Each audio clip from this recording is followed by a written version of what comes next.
미국이 더 망가지지 않으려면 자라나는 학생들이 한국을 배워야 합니다. 학교로 돌아가서 전 세계에서 유일하게 한국만 성공시킨 이 사례를 널리 알리고 학생들이 실천할 수 있게 해주세요. 이날 강의자로 초청된 기자분은 직접 촬영한 한국의 모습을 보여주며 한국을 배워야 한다고 목소리를 높이고 있습니다. 도대체 어떻게 된 걸까요? 딱 1초만 구독과 좋아요로 사연 시작합니다. 1층으로 올라가는 계단 앞에서 엘리자 로에는 깊은 한숨을 내쉬었습니다. 늘 같은 계단, 같은 공간, 그리고 달라지지 않는 문제들. 뉴욕 브루클린에 위치한 그린필드 초등학교에 교감이 된 지 5해가 넘었지만 달라진 것은 없었죠. 엘리자는 교무실로 향하는 복도를 걸으며 창문 너머로 아침 햇살이 비추는 운동장을 바라봤습니다. 엘리자, 좋은 아침이에요. 교육청에서 도착한 우편물이 있어요. 행정실 직원 패트릭이 엘리자에게 갈색 봉투를 건네줬어요. 엘리자는 대꾸도 없이 고개만 끄덕이고 자신의 사무실로 향했습니다. 아이들이 등교하기 전에 처리해야 할 일들이 산더미처럼 쌓여 있었거든요. 책상에 앉아 봉투를 열어보니 교육청에서 온 공문이었습니다. 내용은 지속 가능한 환경 교육 강화를 위한 연수 프로그램 참여 의무화에 관한 것이었어요. 또 이런 형식적인 것들. 엘리자는 짜증스럽게 중얼거렸습니다. 올해만 해도 4번째 의무 연수였어요. 그것도 주제가 음식물 쓰레기와 지속 가능성이라니. 요즘 환경 얘기만 나오면 엘리자는 본능적으로 냉소적인 태도를 취했습니다. 모두가 환경을 외치지만 누구도 실천하지 않는 현실에 지쳐 있었거든요. 교장실로 향하던 엘리자의 귀에 5학년 교실에서 들려오는 소리가 들렸습니다. 친환경 수업이 한창이었죠. 문틈으로 들여다보니 윌리엄스 선생님이 지구 온난화에 대해 설명하고 있었지만 아이들은 대부분 하품을 하거나 휴대폰을 몰래 보고 있었어요. 윌리엄스 선생님의 눈에도 열정이 보이지 않았습니다. 아무도 바뀌지 않아. 엘리자는 작게 중얼거렸습니다. 현실은 냉혹했어요. 어른들은 환경 보호를 입에 달고 살지만 실천은 없었죠. 아이들은 어른들의 이중성을 일찍 깨닫고 냉소적인 태도를 배웠고요. 교장실에 들어선 엘리자는 로빈슨 교장에게 교육청 공문을 건넸습니다. 로빈슨 교장은 공문을 휙 훑어보더니 미소를 지었어요. 엘리자, 이번 연수 내가 못 갈 것 같네. 자네가 좀 가줘야겠어.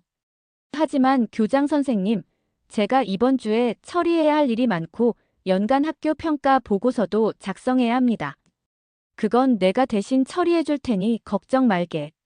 이번 주제가 음식물 쓰레기와 지속 가능성이라면서 우리 학교에 필요한 내용인 것 같은데. 엘리자는 말문이 막혔습니다. 교장의 결정을 번복할 수 없다는 것을 알았기 때문이죠. 교장실을 나온 엘리자는 짜증이 치밀어 올랐어요. 아이들이 급식실에서 음식을 남기는 모습, 교사들이 환경 수업에 시큰둥한 반응, 끝없이 반복되는 행정 업무. 모두가 지치고 무기력한 현실에서 환경 연수라니요. 엘리자는 자신의 사무실로 돌아와 공문을 책상 위에 던졌습니다. 환경. 그거 말만 많고 실천은 없는 거 아니었나? 창문 너머로 바라본 하늘은 탁한 회색빛이었어요. 어쩌면 이 도시의 모든 것이 그렇게 느껴졌습니다. 맑은 변화 없이, 희망 없이, 그저 반복되는 일상 속에서 엘리자는 자신의 피로감을 느꼈어요. 하지만 그 순간 휴대폰 화면에 빛이 들어왔습니다. 딸 소피아의 전화였어요. 엄마, 오늘 저녁에 몇 시에 집에 와요? 발표 준비 도와달라고 했잖아요. 아, 미안해 소피아. 엄마가 이번 주에 출장이 잡혔어. 연수를 가야 할 것 같아. 통화를 끊은 후 엘리자는 다시 한번 한숨을 내쉬었습니다. 달라지지 않는 현실, 그리고 아무도 변하지 않는 세상. 하지만 그녀는 몰랐어요. 이 의무적인 연수가 그녀의 인생을 완전히 바꿔놓을 거라는 사실을요. 시카고 대학교 컨퍼런스 센터는 아침부터 북적였습니다.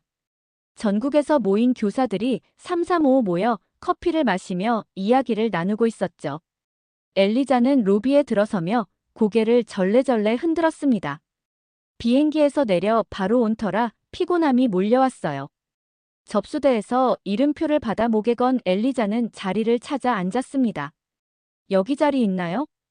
옆자리에 앉으려는 여성에게 엘리자는 무표정하게 고개를 끄덕였어요. 여성은 환한 미소를 지으며 자리에 앉았습니다. 안녕하세요. 켈리 그린이에요. 그린피스에서 교육 프로그램을 담당하고 있죠. 켈리는 손을 내밀었어요. 엘리자는 마지못해 악수를 했습니다. 엘리자 로웰이에요. 뉴욕 브루클린의 그린필드 초등학교 교감입니다. 오, 교감 선생님이시군요. 현장에서 아이들을 가르치는 분들의 이야기가 항상 듣고 싶었어요.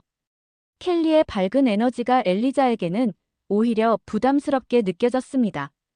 다행히 그때 프로그램 진행자가 무대에 올라와 연수 시작을 알렸어요. 여러분 안녕하세요. 지속 가능한 미래를 위한 교육 연수에 오신 것을 환영합니다. 오늘 첫 번째 강연은 대한민국의 음식물 쓰레기 재활용 성공 사례입니다.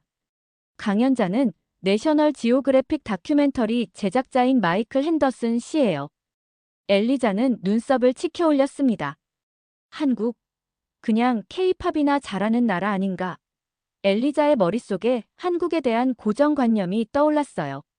강연자인 마이클은 30대 중반의 남성으로 열정 넘치는 눈빛이 인상적이었습니다. 여러분, 저는 지난 1년간 대한민국의 음식물 쓰레기 관리 시스템을 취재했습니다.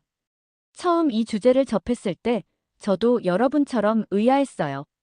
왜 하필 한국인가? 하지만 취재를 마친 지금 저는 확신합니다.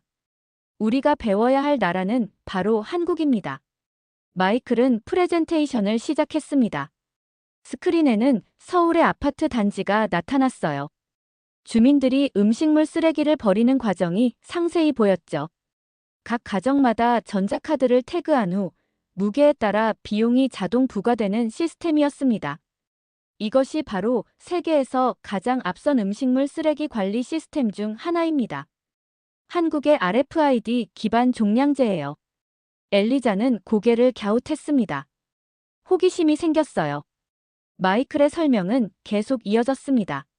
한국은 좁은 국토와 높은 인구 밀도로 인해 쓰레기 처리가 국가적 과제였습니다. 그래서 정부와 시민들이 함께 이 문제를 해결하기 위해 노력했죠. 결과적으로 현재 한국은 음식물 쓰레기 재활용률이 98%에 달합니다. 강연장에서 놀라움의 탄성이 들렸어요. 엘리자도 믿기지 않았습니다. 마이클은 서울 시내의 학교 급식실 영상을 보여주었어요. 아이들이 급식을 남기지 않고 깨끗이 먹는 모습, 남은 음식을 분리수거하는 모습이 담겨 있었죠. 이게 가능한 이유는 교육 때문입니다. 한국에서는 어릴 때부터 음식물 쓰레기의 중요성을 교육해요. 학교에서도 잔반 없는 날이라는 프로그램을 운영하죠. 엘리자는 자신의 학교를 떠올렸습니다. 매일 급식 시간마다 버려지는 엄청난 양의 음식들. 점심시간이 끝나면 쓰레기통은 항상 음식물로 넘쳐났어요. 아이들은 당연하게 음식을 버렸고 교사들도 그저 무심히 지켜볼 뿐이었죠. 미국에서는 연간 4천만 톤의 음식물이 버려집니다. 이것은 인구 1인당 약 180kg에 해당하는 양이에요. 반면 한국은 인구 1인당 50kg 정도입니다. 엘리자는 통계 수치에 충격을 받았어요. 미국인들이 한국인보다 3배 이상 많은 음식을 버린다니. 게다가 한국의 몇몇 지역에서는 음식물 쓰레기를 바이오가스로 전환해 에너지화하고 있습니다. 음식물 쓰레기가 다시 자원이 되는 거죠. 마이클의 강연이 계속되는 동안 엘리자는 처음으로 이 연수에 흥미를 느꼈습니다. 한국이라는 나라가 새롭게 다가왔어요. 평소 자신이 가지고 있던 고정관념과는 다른 모습이었죠. 엘리자는 무의식적으로 받아 적기 시작했습니다. 어쩌면 우리 학교에도 적용할 수 있는 아이디어가 있을지도 모른다는 생각이 들었어요. 강연이 끝나고 질의응답 시간이 시작되었습니다. 여러 교사들이 손을 들어 질문을 했어요. 엘리자도 궁금증이 생겼지만 아직은 질문할 용기가 나지 않았습니다. 그때 옆자리에 켈리가 손을 번쩍 들었어요. 한국의 성공 사례가 인상적입니다만 문화적 차이가 있잖아요. 미국에서 이런 시스템을 도입하는 것이 현실적으로 가능할까요? 마이클은 미소를 지었습니다. 좋은 질문입니다. 문화적 차이는 분명히 있어요. 하지만 환경 문제는 국경을 초월한 문제죠. 중요한 것은 우리가 어떤 시스템을 도입하느냐가 아니라 우리가 얼마나 진심으로 변화하려고 노력하느냐입니다. 엘리자는 마이클의 대답을 곱씹었어요. 변화, 진심. 이 단어들이 그녀의 마음속에 울렸습니다. 오후 강연이 한창일 때였습니다. 엘리자는 한국의 음식물 쓰레기 관리 시스템에 관한 통계 자료에 시선을 고정했어요. 화면에 큰 글씨로 써진 숫자가 눈에 들어왔습니다. 서울시 음식물 쓰레기 재활용률 99.6%. 엘리자는 자신의 눈을 의심했어요. 99.6%라니 이게 가능한 일일까? 강연자 마이클의 목소리가 이어졌습니다. 놀라운 사실은 서울의 1000가구 중 10%가 음식물 쓰레기를 아예 배출하지 않는다는 것입니다. 이 가구들은 가정용 퇴비화 장치를 사용하거나 음식을 남기지 않는 습관을 들여 음식물 쓰레기 발생 자체를 최소화하고 있죠. 강연장의 놀라움의 탄성이 다시 한번 흘렀어요. 엘리자는 고개를 갸웃거렸습니다. 어떻게 한 가정에서 음식물 쓰레기가 아예 없을 수 있을까? 자신의 가정을 생각해보니 매일 저녁 상당량의 음식물 쓰레기가 나왔어요. 어제도 소피아가 좋아하지 않는다며 반찬을 거의 그대로 버렸었죠. 마이클이 화면을 넘겼습니다. 이번에는 한국의 음식물 쓰레기 처리 과정을 보여주는 다이어그램이 나타났어요. 한국의 음식물 쓰레기는 단순히 매립되지 않습니다. 수거된 음식물 쓰레기는 바이오가스 시설로 보내져 메탄가스로 전환됩니다. 이 과정에서 생성된 에너지는 전력으로 변환되어 약 1800가구가 1년 동안 사용할 수 있는 전기를 생산하죠. 엘리자는 펜을 놓았습니다. 메모를 하던 손이 떨렸어요. 이것은 단순한 쓰레기 처리가 아니라 자원의 순환이었습니다. 학교에서 버려지는 모든 음식물들. 그것들이 에너지가 될 수 있다는 사실이 충격적이었어요. 또한 한국의 일부 지역에서는 음식물 쓰레기에서 추출한 영양분으로 사료나 비료를 만들어 농업에 활용하고 있습니다. 이는 완벽한 순환 경제의 모델이라고 할 수 있죠. 순환 경제. 엘리자는 그 단어를 적었습니다. 지금까지 환경 문제는 그저 추상적인 개념이었어요.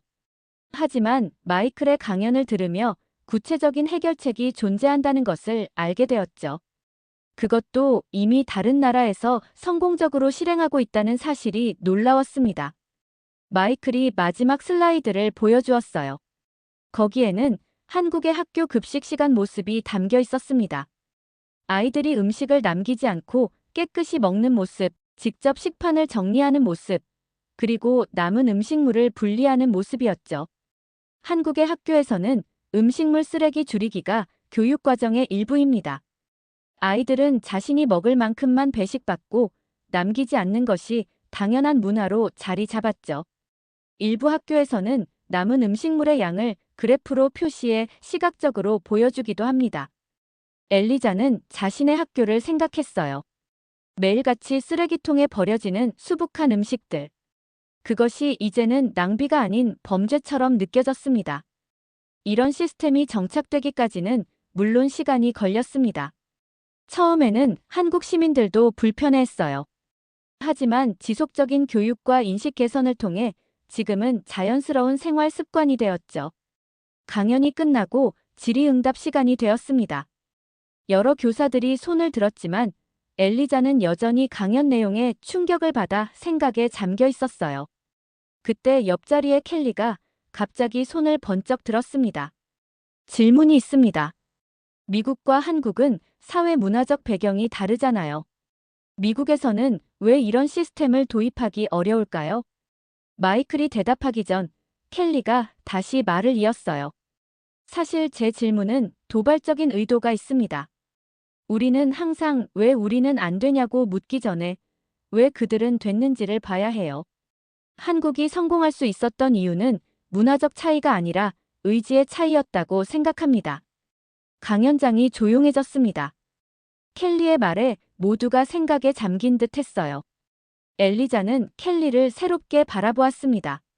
처음에는 그저 열정만 넘치는 환경운동가라고 생각했는데 예상보다 통찰력이 있었어요. 마이클이 미소를 지었습니다. 정확히 맞습니다. 문화적 차이는 핑계가 될 수 없어요. 중요한 것은 변화하려는 의지입니다. 한국도 처음부터 이런 시스템을 가진 것이 아니었습니다. 불과 20년 전만 해도 한국의 음식물 쓰레기 재활용률은 10%도 되지 않았어요. 엘리자는 자신도 모르게 고개를 끄덕였습니다. 20년 전, 그렇게 짧은 시간 안에 이런 변화가 가능했다면 미국에서도 할 수 있지 않을까? 그녀의 마음속에 작은 불씨가 피어오르기 시작했어요. 제가 덧붙이자면 마이클이 계속했습니다. 한국의 성공은 정부, 기업, 시민 모두의 협력이 있었기에 가능했습니다. 특히 학교에서의 교육이 중요한 역할을 했죠. 아이들이 변화하면 가정도 변합니다. 엘리자는 그 말에 주목했어요. 학교, 교육. 이것은 바로 자신의 영역이었습니다. 마음속에서 희미하게 아이디어가 떠올랐어요. 자신의 학교에서도 뭔가 시도해 볼 수 있지 않을까? 강연이 끝나고 휴식 시간이 되었습니다. 엘리자는 여전히 생각에 잠겨 자리에 앉아 있었어요. 그때 켈리가 다가왔습니다. 생각이 많으신 것 같네요. 강연 내용이 인상적이었죠? 엘리자는 고개를 들어 켈리를 바라보았습니다. 네, 정말 놀라웠어요.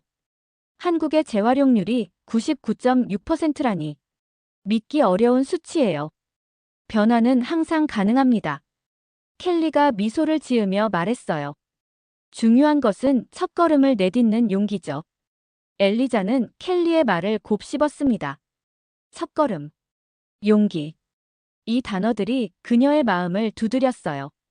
연수의 마지막 날, 엘리자는 호텔방에 앉아 지난 사흘간의 내용을 정리했습니다.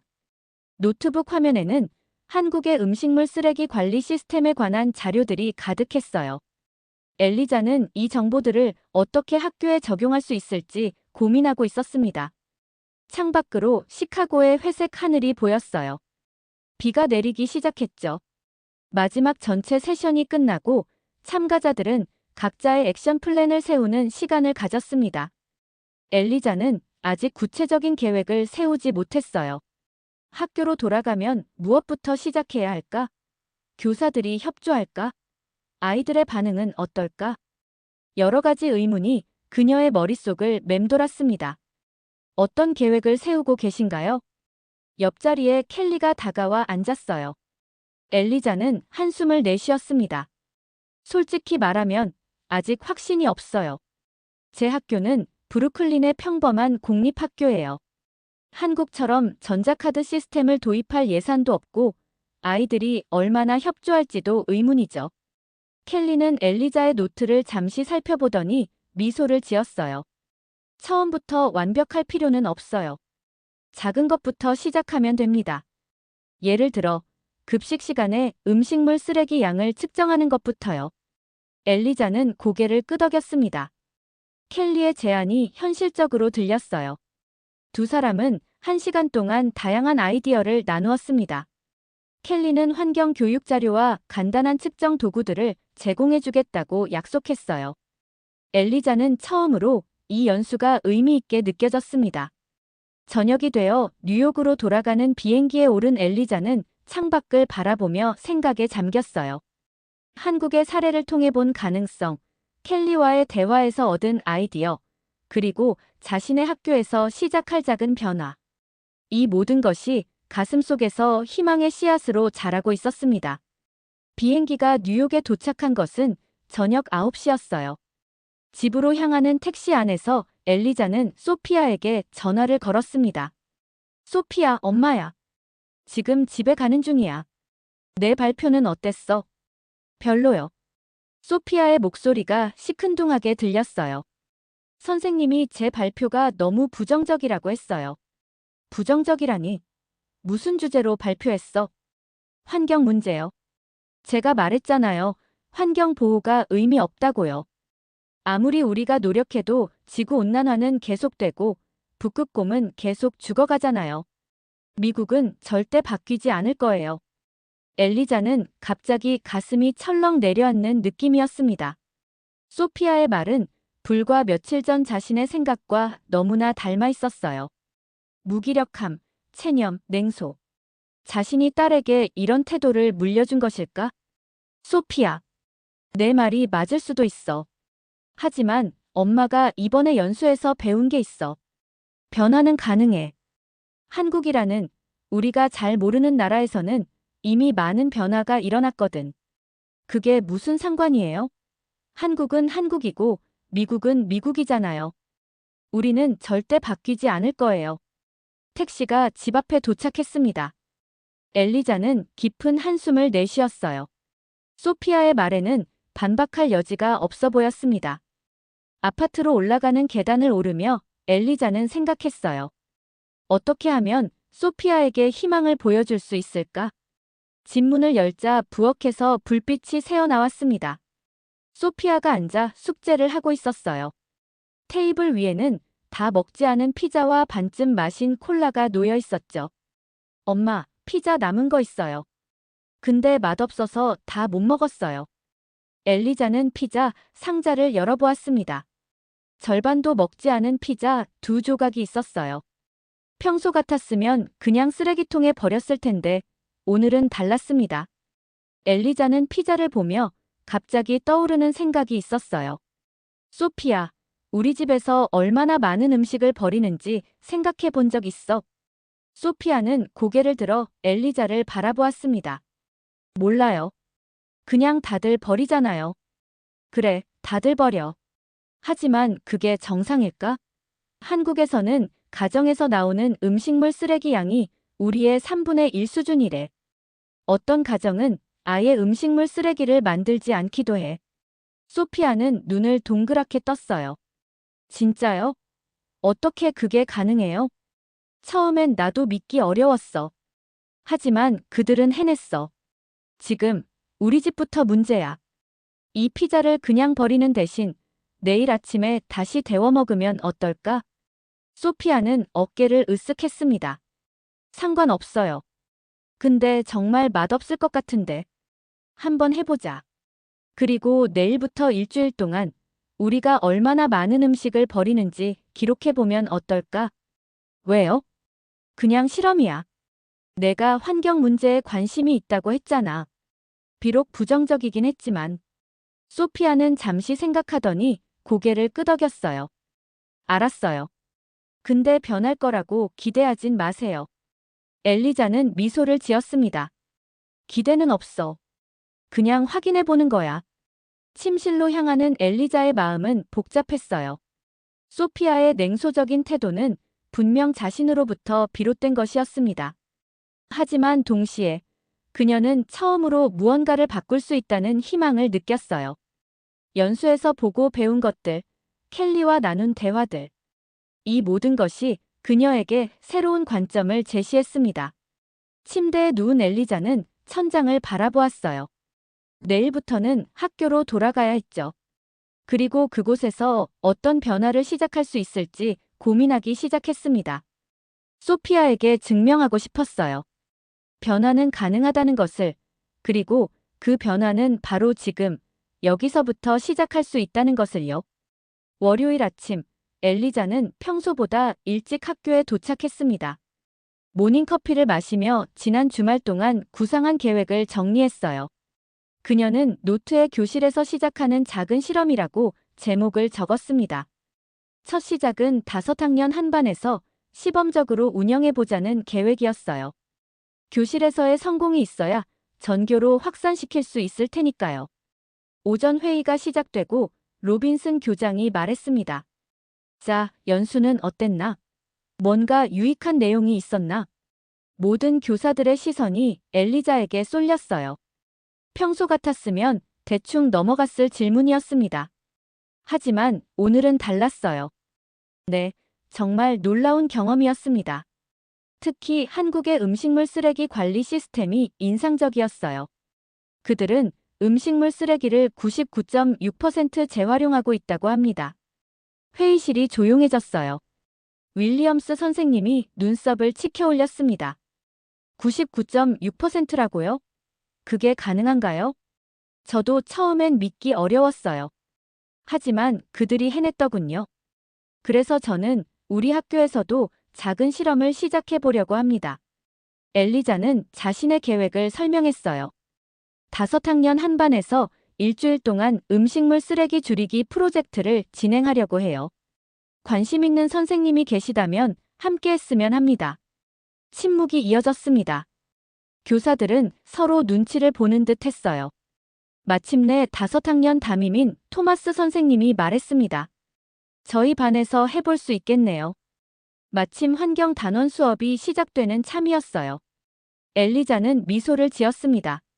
감사합니다. 토마스 선생님. 오늘 점심시간 후 자세한 계획을 설명드릴게요. 회의가 끝난 후 엘리자는 켈리에게 이메일을 보냈어요. 연수에서 약속했던 음식물 쓰레기 측정 도구와 교육 자료를 요청했습니다. 켈리의 답장은 놀랍도록 빨랐어요. 멋진 시작이네요. 도구와 자료는 내일까지 보내드리겠습니다. 그리고 가능하다면 이번 주 금요일에 제가 직접 방문해 아이들에게 짧은 강연을 해도 될까요? 엘리자는 기뻤습니다. 켈리의 지원으로 프로젝트가 더욱 탄력을 받을 것 같았어요. 점심시간, 엘리자는 급식실로 향했습니다. 평소와 다름없이 아이들은 음식을 남기고 쓰레기통에 버리고 있었어요. 엘리자는 잠시 서서 관찰했습니다. 매일 이렇게 버려지는 음식의 양이 얼마나 될까? 처음으로 그녀는 그 광경이 마음 아프게 느껴졌어요. 오후 수업이 끝나고 토마스 선생님의 교실로 향했습니다. 5학년 아이들이 호기심 어린 눈으로 엘리자를 바라보았어요. 안녕하세요, 여러분. 오늘 여러분에게 특별한 프로젝트를 제안하러 왔어요. 엘리자는 한국의 음식물 쓰레기 관리 시스템에 대해 간단히 설명했습니다. 아이들은 놀란 눈으로 경청했어요. 서울에서는 음식물 쓰레기의 99.6%를 재활용한대요. 그리고 어떤 가정에서는 음식물 쓰레기를 아예 만들지 않기도 한답니다. 한 여학생이 손을 들었어요. 어떻게 그게 가능해요? 항상 뭔가는 남잖아요. 좋은 질문이야. 그들은 필요한 만큼만 음식을 준비하고 남은 음식은 다음 날 다시 활용해. 그리고 남은 음식이 있으면 퇴비로 만들어 작은 텃밭에 사용하지. 교실이 웅성거렸습니다. 아이들은 신기한 듯 서로 이야기를 나누기 시작했어요. 그래서 제안할 게 있어요. 우리도 일주일 동안 실험을 해보는 거예요. 급식 시간마다 우리 반에서 나오는 음식물 쓰레기의 양을 측정하고 매일 조금씩 줄여보는 거죠. 어떻게 생각해요? 잠시 침묵이 흘렀습니다. 그때 뒷자리에 앉아있던 소년이 손을 들었어요. 저희가 한국을 못 따라갈 이유가 뭐죠? 우리도 할 수 있어요. 엘리자는 미소를 지었습니다. 바로 그 질문을 기다리고 있었어요. 정확해. 우리가 한국을 못 따라갈 이유가 뭐죠? 내일부터 시작해봐요.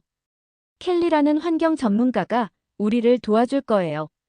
다음 날, 엘리자는 아침부터 분주했습니다. 켈리가 보낸 도구와 자료가 도착했어요. 디지털 저울, 데이터 기록 장치, 그리고 재미있는 포스터와 스티커들이었죠. 엘리자는 이 모든 것을 토마스 선생님의 교실로 가져갔습니다. 우와, 이게 다 뭐예요? 아이들이 흥분된 목소리로 물었어요. 우리의 실험을 도와줄 도구들이에요. 오늘부터 급식 시간마다 우리가 버리는 음식물의 양을 측정할 거예요.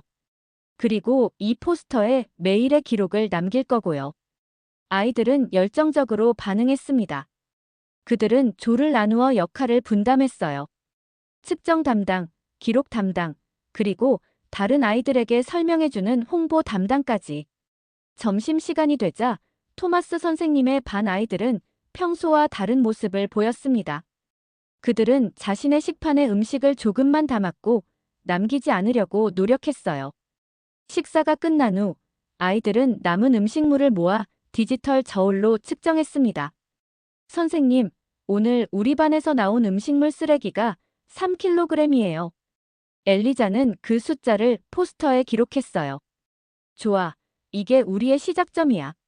내일은 이보다 줄여볼 수 있을까? 할 수 있어요.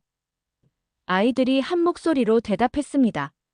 그날 오후 엘리자는 사무실에서 소피아에게 전화를 걸었어요. 소피아, 오늘 학교에서 재미있는 실험을 시작했어. 5학년 아이들과 함께 음식물 쓰레기 줄이기 프로젝트를 하는 중이야. 그래서요? 소피아의 목소리는 여전히 관심 없어 보였습니다. 그냥 알려주고 싶었어. 우리 집에서도 음식물 쓰레기를 줄여보자고 했잖아. 오늘 저녁에는 내가 요리할게. 필요한 만큼만 만들어 볼게. 소피아는 잠시 침묵했어요. 알았어요. 근데 기대는 하지 마세요. 엘리자는 미소를 지었습니다. 소피아의 말투는 여전히 냉소적이었지만 적어도 대화는 이어지고 있었어요. 작은 시작이지만 의미 있는 첫걸음이라고 생각했습니다. 일주일이 지나갔습니다. 토마스 선생님의 반 아이들은 매일 음식물 쓰레기 양을 측정하고 기록했어요. 켈리가 금요일에 방문해 아이들에게 환경 강연을 해주기도 했습니다. 아이들은 켈리의 이야기에 완전히 빠져들었어요. 특히 한국 아이들이 어떻게 음식물 쓰레기를 줄이는지에 관한 이야기가 인상적이었습니다. 일주일의 마지막 날, 아이들은 실험 결과를 발표했습니다. 선생님, 우리가 해냈어요. 첫날에는 3kg이었는데 오늘은 2kg에 불과해요. 30%나 줄었어요. 엘리자는 놀라움과 감동으로 가득 찼습니다. 이런 결과가 가능하리라고는 생각하지 못했어요. 아이들이 자발적으로 변화를 만들어냈다는 사실이 더욱 의미 있게 다가왔습니다. 30%의 변화는 단순한 숫자 이상의 의미가 있었습니다. 엘리자는 교장실에 앉아 로빈슨 교장에게 첫 주 실험 결과를 보고했어요. 로빈슨 교장은 안경을 벗으며 놀란 표정을 지었습니다. 30%라고? 그것도 단 일주일 만에? 네, 저도 믿기 어려웠어요. 아이들이 스스로 음식을 남기지 않으려고 노력했습니다. 심지어 자신의 부모님에게도 음식물 쓰레기에 대해 이야기하기 시작했대요. 로빈슨 교장은 고개를 끄덕이며 미소를 지었어요. 인상적이군. 다른 반으로도 확대해 볼 생각인가? 그럼요. 이미 3명의 선생님이 자신의 반에서도 해보고 싶다고 하셨어요. 다음 주부터 3학년과 4학년에서도 시작할 예정입니다. 엘리자가 교장실을 나오는데 복도에서 켈리와 마주쳤습니다. 켈리는 그린피스의 환경 교육 자료를 들고 있었어요. 엘리자, 좋은 소식이 있어요. 그린피스에서 이 프로젝트에 관심을 보였어요. 더 많은 지원을 받을 수 있을 것 같아요. 엘리자는 기뻤습니다. 처음엔 의무적으로 시작했던 프로젝트가 이제는 그녀의 열정이 되어가고 있었어요. 두 사람은 교무실로 향했습니다. 켈리가 가져온 자료 중에는 한국 학교의 음식물 쓰레기 줄이기 프로그램 비디오도 있었어요. 엘리자는 다른 교사들과 함께 이 비디오를 시청했습니다. 비디오에는 서울의 한 초등학교에서 아이들이 남긴 음식물을 투명한 통에 모아 전시하는 모습이 담겨 있었어요. 또한 학급별로 음식물 쓰레기 양을 그래프로 만들어 경쟁하는 모습도 있었습니다. 가장 인상적인 장면은 아이들이 직접 텃밭을 가꾸며 자신들이 만든 퇴비를 사용하는 모습이었어요. 우리도 이런 프로그램을 도입할 수 있을 것 같아요. 윌리엄스 선생님이 말했습니다. 학교 뒤편 공터를 작은 텃밭으로 만들 수 있겠어요. 아이디어가 하나둘 쏟아지기 시작했습니다. 언제부턴가 교사들 사이에서 열기가 느껴졌어요. 이전에는 볼 수 없었던 열정이 교무실을 가득 채웠습니다. 그날 저녁 엘리자는 소피아에게 학교의 변화를 이야기했어요. 소피아는 여전히 시큰둥한 반응이었지만 조금씩 관심을 보이기 시작했습니다. 엄마, 우리 반에서도 그런 거 해보면 어떨까요? 선생님이 환경 프로젝트를 계획 중이신데. 엘리자는 기뻤습니다. 소피아가 처음으로 긍정적인 제안을 한 거예요. 그래, 그거 좋은 생각이야. 켈리에게 너희 학교에도 자료를 보내달라고 부탁해볼게. 식탁에 앉아 저녁을 먹으며 엘리자와 소피아는 지난 일주일 동안 집에서 얼마나 음식물 쓰레기를 줄였는지 계산해 보았어요. 놀랍게도 이전보다 40%나 줄어든 수치였습니다. 우리도 생각보다 잘하고 있네. 엘리자가 미소를 지으며 말했어요. 소피아는 수줍게 미소를 지었습니다. 사실 제가 점심 도시락을 싸갈 때 남기지 않으려고 노력하고 있어요. 친구들한테도 말했더니 몇몇은 동참하겠다고 했어요. 엘리자는 가슴이 따뜻해지는 느낌이었습니다. 자신의 변화가 소피아에게도 영향을 미치고 있다는 사실이 기뻤어요. 작은 행동들이 모여 큰 변화를 만들어낸다는 말이 실감났습니다. 둘째 주가 시작되었습니다. 이제 그린필드 초등학교의 6개 학급이 음식물 쓰레기 줄이기 프로젝트에 참여하게 되었어요. 각 학급마다 색깔별로 다른 포스터가 교실 앞에 붙어 있었습니다. 매일의 진행 상황을 그래프로 표시해 시각적으로 확인할 수 있게 했죠. 점심시간, 엘리자는 급식실을 돌아다니며 아이들을 관찰했습니다. 예전과는 확연히 달라진 모습이었어요. 아이들은 자신이 먹을 수 있는 양만큼만 음식을 받아갔고 남기지 않으려고 노력했습니다. 급식실 한쪽에는 측정 스테이션이 마련되어 있었어요. 각 반대표 아이들이 남은 음식물을 측정하고 기록했습니다. 선생님, 저희 반이 오늘은 1.5kg 밖에 안 나왔어요. 어제보다 0.2kg 줄었어요. 5학년 아이의 목소리가 자랑스럽게 들렸습니다. 엘리자는 미소를 지었어요. 아이들의 눈빛에서 성취감을 볼 수 있었습니다. 그들은 단순히 학교의 규칙을 따르는 것이 아니라 스스로 변화를 만들어가고 있었어요. 셋째 주 학교의 변화는 더욱 뚜렷해졌습니다. 전교 급식실에서 나오는 음식물 쓰레기의 양이 이전보다 50% 가까이 줄었어요. 아이들은 이 성과를 축하하기 위해 특별 집회를 열었습니다. 로빈슨 교장은 아이들의 노력을 치하하며 학교 뒤편에 작은 텃밭을 만들 계획을 발표했어요. 우리가 줄인 음식물 쓰레기로 만든 퇴비를 사용해 텃밭을 가꿀 거예요. 그리고 거기서 자란 채소들은 우리 급식에 사용될 거고요. 이것이 바로 순환 경제의 작은 시작입니다. 아이들은 환호성을 질렀습니다. 선생님들도 박수를 쳤어요. 엘리자는 켈리와 함께 무대 한편에 서 있었습니다. 그녀의 눈에는 자랑스러움이 가득했어요. 엘리자, 이 모든 것이 당신 덕분이에요. 켈리가 속삭였습니다. 엘리자는 고개를 저었어요. 아니에요. 이건 우리 모두의 성과예요. 아이들, 선생님들, 그리고 당신과 같은 헌신적인 환경운동가들 덕분이죠. 집회가 끝나고 엘리자는 교감실로 돌아왔습니다. 책상 위에는 지역 신문사에서 온 이메일이 있었어요.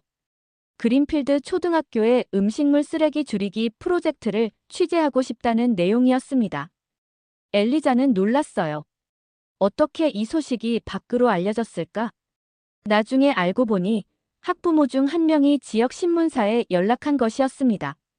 아이가 집에 와서 학교 프로젝트에 대해 신나게 이야기하는 모습을 보고 감명받았다고 해요. 우리 제이슨이 학교에서 환경 프로젝트를 한다며 너무 신나 있어요. 집에서도 음식물 쓰레기를 분리하고 남기지 않으려고 노력하고 있답니다. 이런 교육이 정말 중요하다고 생각해서 신문사에 알렸어요. 엘리자는 뜻밖의 관심에 조금 당황했지만 이것이 좋은 기회라고 생각했습니다. 더 많은 학교와 가정에 이 메시지를 전달할 수 있을 테니까요. 신문 기사가 실린 다음 날 교육청에서 전화가 왔습니다. 그린필드 초등학교의 프로젝트를 뉴욕 환경 모범 교육 사례로 선정하고 싶다는 내용이었어요. 더불어 다른 학교에도 이 프로그램을 확대하기 위한 지원을 하겠다고 했습니다. 엘리자는 켈리에게 곧바로 전화를 걸었어요. 켈리, 믿을 수 없는 소식이 있어요. 교육청에서 우리 프로젝트를 모범 사례로 선정했대요. 정말 대단해요. 처음 만났을 때만 해도 이렇게 될 줄 몰랐죠? 켈리가 웃으며 말했습니다. 엘리자도 웃었어요. 그녀도 이렇게 될 줄은 몰랐습니다. 처음에는 의무적으로 참여한 연수, 그리고 시큰둥하게 시작한 작은 실험. 이것이 이제는 그녀의 열정이 되었고 학교 전체, 더 나아가 지역사회를 변화시키는 프로젝트로 발전하고 있었습니다. 그날 저녁 엘리자와 소피아는 함께 저녁을 준비했어요. 소피아는 학교에서 있었던 일을 신나게 이야기했습니다. 엄마, 우리 반도 음식물 쓰레기 프로젝트를 시작했어요. 선생님이 엄마 학교 이야기를 들려주셨대요. 그래서 우리도 따라하기로 했어요. 엘리자는 딸의 변화된 모습에 감동했습니다. 불과 한 달 전, 환경은 의미 없다고 발표했던 소피아가 이제는 환경 프로젝트의 적극적인 참여자가 되어 있었어요. 소피아, 정말 자랑스러워. 어떤 활동을 하고 있어? 우리는 각자 집에서 나오는 음식물 쓰레기 양을 기록하기로 했어요. 그리고 매주 얼마나 줄었는지 발표하는 시간을 가져요. 저는 우리 집 기록을 자랑했죠. 엘리자는 따뜻한 미소를 지었습니다. 작은 변화가 큰 영향을 미치고 있었어요. 자신의 변화가 소피아에게, 그리고 소피아를 통해 또 다른 학교에까지 전파되고 있었습니다. 이것이 바로 진정한 변화의 힘이라고 느꼈어요. 뉴욕 타임스 지역판 일면에 그린필드 초등학교의 음식물 쓰레기 프로젝트 기사가 실렸습니다. 미국 학교, 한국의 환경 정책을 배우다라는 제목의 기사였어요. 엘리자는 신문을 펼쳐보며 믿기지 않는 기분이 들었습니다. 불과 한 달 전까지만 해도 환경 문제에 냉소적이었던 자신이 이제는 환경 프로젝트의 주역이 되어 있었어요. 엘리자, 축하해요. 켈리가 신문을 들고 교감실로 들어왔습니다. 지역 전체가 우리 프로젝트에 대해 알게 되었어요. 엘리자는 미소를 지었어요. 믿기지 않아요. 처음 시작할 때는 그냥 한 반에서 작은 실험을 해보자는 생각이었는데 작은 시작이 큰 변화를 만들어내죠. 그게 환경운동의 핵심이에요. 켈리의 말에 엘리자는 고개를 끄덕였습니다. 그날 오후 브루클린 교육청에서 회의 요청이 왔어요. 다른 학교들도 그린필드 초등학교의 프로그램을 배우고 싶다는 내용이었습니다. 켈리, 다른 학교 교사들에게 우리 프로그램을 소개하는 워크숍을 함께 진행해 주실 수 있나요? 물론이죠. 그린피스에서도 이 프로젝트에 큰 관심을 보이고 있어요. 더 많은 자료와 지원을 제공할 수 있을 거예요. 워크숍은 그린필드 초등학교 강당에서 열렸습니다. 브루클린 전역에서 50명이 넘는 교사들이 참석했어요. 엘리자는 처음으로 큰 청중 앞에서 발표를 하게 되었습니다. 긴장되었지만 이 프로젝트에 대한 열정이 그녀에게 용기를 주었어요. 여러분, 저는 한 달 전까지만 해도 환경 문제에 회의적이었습니다. 누구도 바뀌지 않아라는 생각으로 메일을 보냈죠. 하지만 한국의 음식물 쓰레기 관리 시스템을 접하면서 제 생각이 바뀌기 시작했어요. 엘리자는 한국의 시스템, 그리고 자신의 학교에서 진행한 프로젝트에 대해 상세히 설명했습니다. 교사들은 열정적으로 질문을 던졌고 많은 이들이 자신의 학교에서도 시도해보고 싶다고 말했어요. 워크숍 이후 엘리자와 켈리는 지역 환경 프로그램을 함께 운영하기 시작했습니다. 그린 브루클린 프로젝트라는 이름으로 학교와 지역사회를 연결하는 프로그램이었어요. 첫 번째 활동은 지역 음식점들과 협력하여 음식물 쓰레기 줄이기 캠페인을 시작하는 것이었습니다. 안녕하세요. 토니의 피자 레스토랑인데요. 음식물 쓰레기 줄이기 캠페인에 관심이 있다고 들었습니다. 엘리자는 지역 음식점 주인과 통화하며 프로젝트를 설명했어요. 처음에는 몇몇 음식점만 참여 의사를 보였지만 점차 그 수가 늘어났습니다. 특히 신문 기사를 본 후 참여하는 업체가 크게 증가했어요. 손님들에게 적정량만 주문하도록 권장하고 남은 음식은 포장해 가게 하는 캠페인을 시작했습니다. 생각보다 반응이 좋아요. 한 식당 주인의 말에 엘리자는 기뻤습니다. 변화는 계속해서 확산되고 있었어요. 학교에서 시작된 작은 실험이 이제는 지역사회 전체로 퍼져나가고 있었습니다. 그러던 어느 날 시청에서 연락이 왔어요. 브루클린 구청장이 그린필드 초등학교를 방문하고 싶다는 내용이었습니다.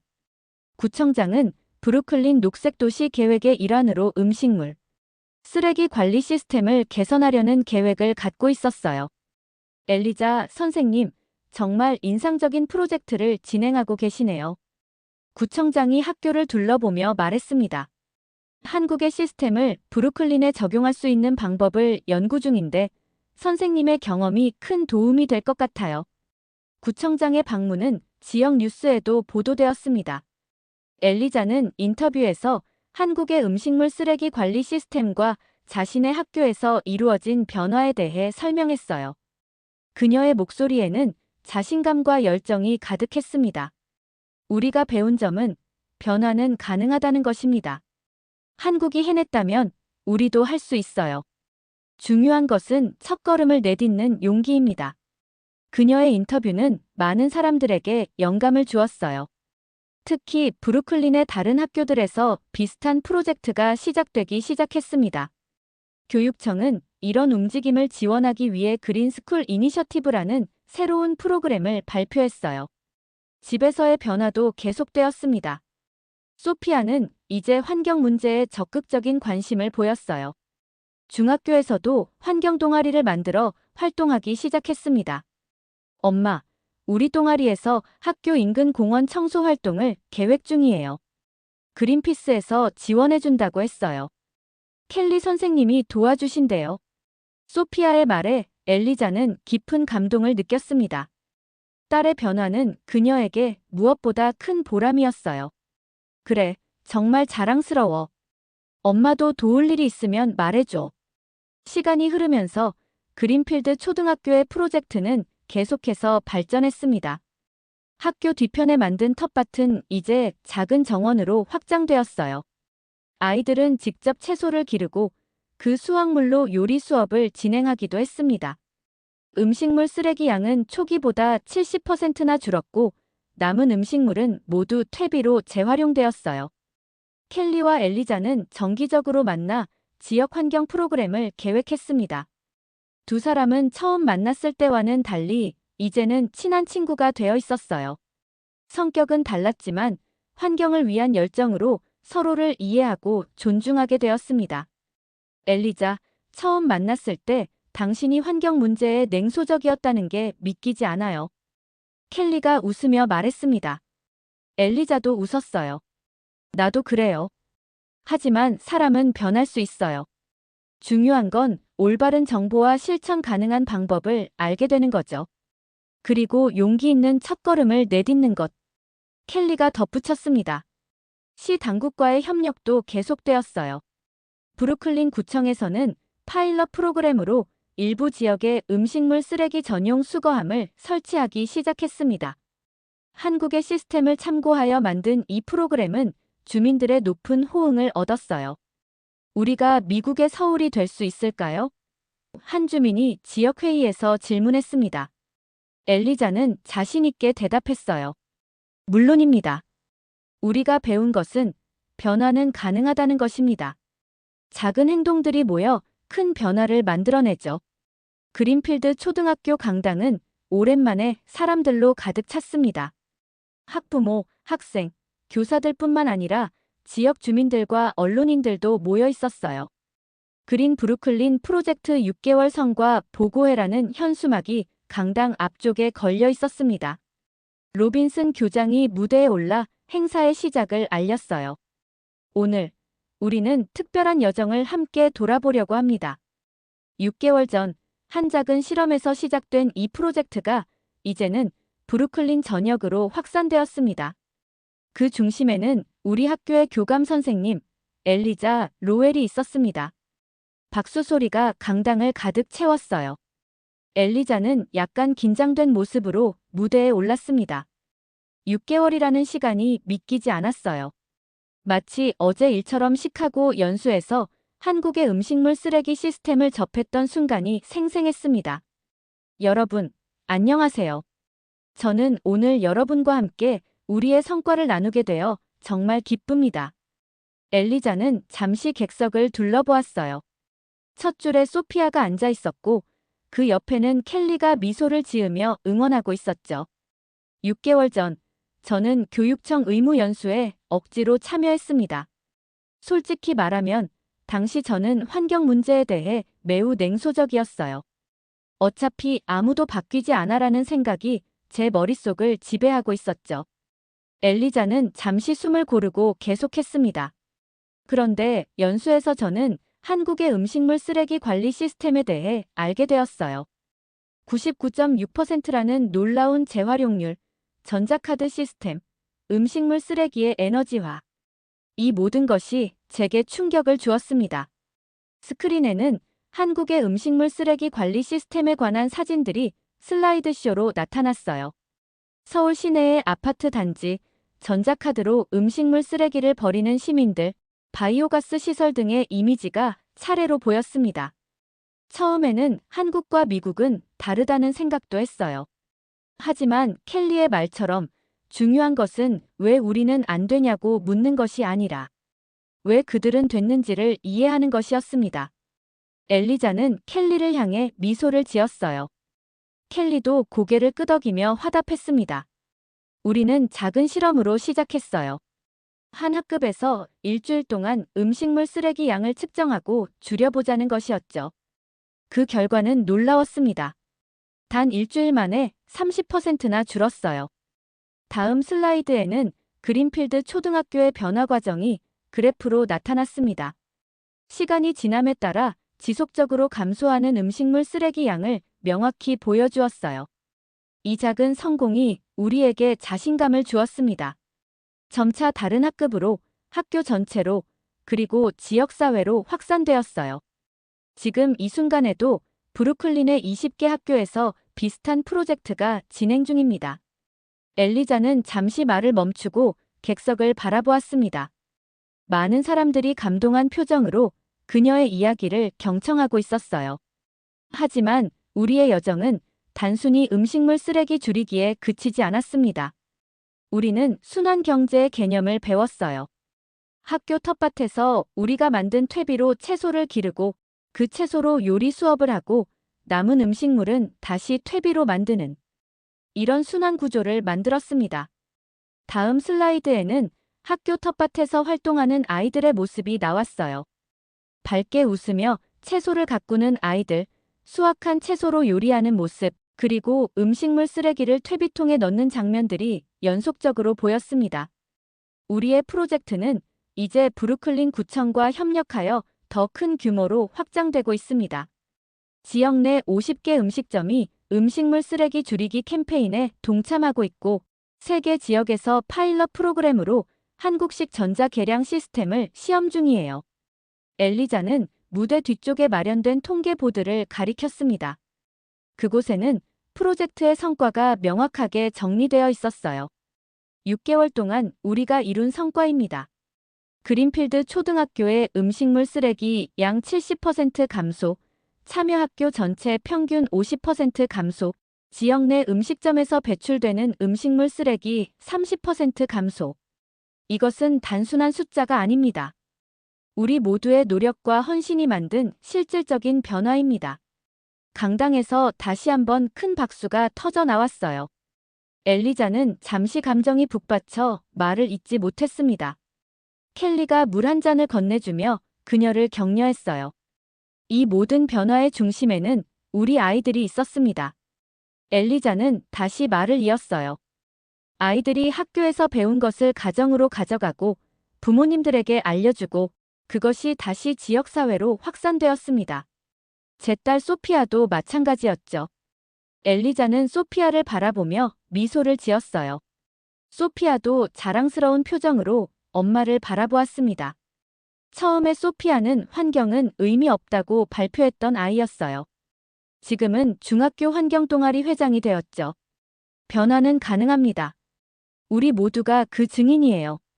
엘리자는 무대 위에서 깊은 숨을 들이마셨습니다. 이제 그녀가 전하고 싶은 가장 중요한 메시지가 남아 있었어요. 우리가 시작한 이 작지만 진지한 시도가 미국 사회에 무엇을 남길 수 있을지 생각해 봤습니다. 지금 이 순간에도 전국 각지에서 비슷한 프로젝트들이 시작되고 있어요. 시카고, 로스앤젤레스, 보스턴. 우리의 이야기를 듣고 영감을 받은 교사들이 자신의 학교에서 변화를 만들어가고 있습니다. 엘리자는 마지막 슬라이드를 보여주었어요. 한국 서울의 도시 전경과 브루클린의 전경이 나란히 있는 이미지였습니다. 한국이 해낸 걸 미국은 못할 이유가 없습니다. 우리가 미국의 서울이 될 수 있을까요? 제 대답은 예입니다. 우리는 할 수 있습니다. 우리는 이미 그 시스템을 시작했습니다. 강당이 떠나갈 듯한 박수 소리가 울려 퍼졌어요. 사람들이 일어나 기립박수를 보냈습니다.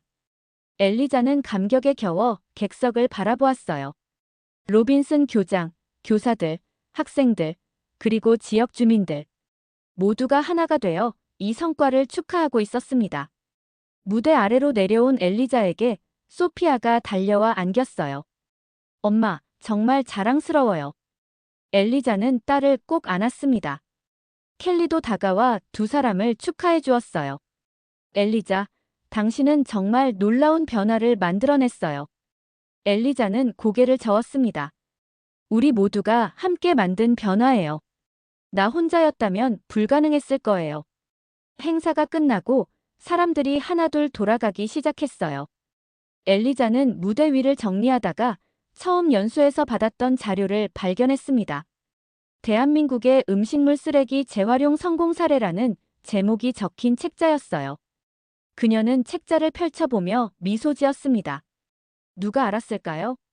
의무적으로 참석한 연수가 그녀의 인생을 완전히 바꿔놓을 거라고. 환경에 냉소적이었던 교감이 이제는 환경운동의 선두에 서게 될 거라고. 작은 교실에서 시작된 실험이 도시 전체로 확산될 거라고. 엘리자는 강당 창문을 통해 밖을 바라보았습니다. 해가 저물고 있었지만 하늘은 맑고 깨끗했어요. 그녀는 깊은 숨을 들이마셨습니다. 새로운 시작의 느낌이었어요.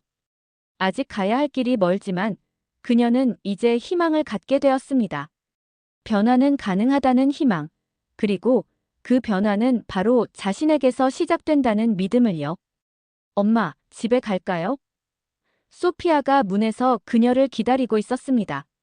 그래, 가자. 엘리자는 미소를 지으며 딸에게 다가갔어요. 내일은 또 어떤 변화를 만들어 볼까? 소피아는 밝게 웃었습니다. 무엇이든 할 수 있어요. 우리가 미국의 서울이 될 수 있다면요. 엘리자는 딸의 어깨를 감싸 안았습니다. 그녀의 마음속에는 더 이상 냉소가 없었어요. 대신 따뜻한 희망과 확신이 자리 잡고 있었습니다. 한국이 해냈다면 미국도 할 수 있다. 아니, 우리는 이미 하고 있다. 강당의 불이 하나둘 꺼지고 엘리자와 소피아는 손을 잡고 집으로 향했습니다. 내일은 또 다른 도전과 기회가 기다리고 있었어요. 하지만 이제 그녀는 준비되어 있었습니다. 변화는 가능하다는 것을, 그리고 그 변화는 바로 지금, 여기서부터 시작한다는 것을요. 오늘은 미국에서 현지 교사들을 대상으로 이루어진 한국 배우기 열풍과 관련된 이야기를 전달합니다. 구독과 좋아요로 한국의 교육에 대해 응원합시다. 오늘도 즐거운 하루 되셔요. 감사합니다.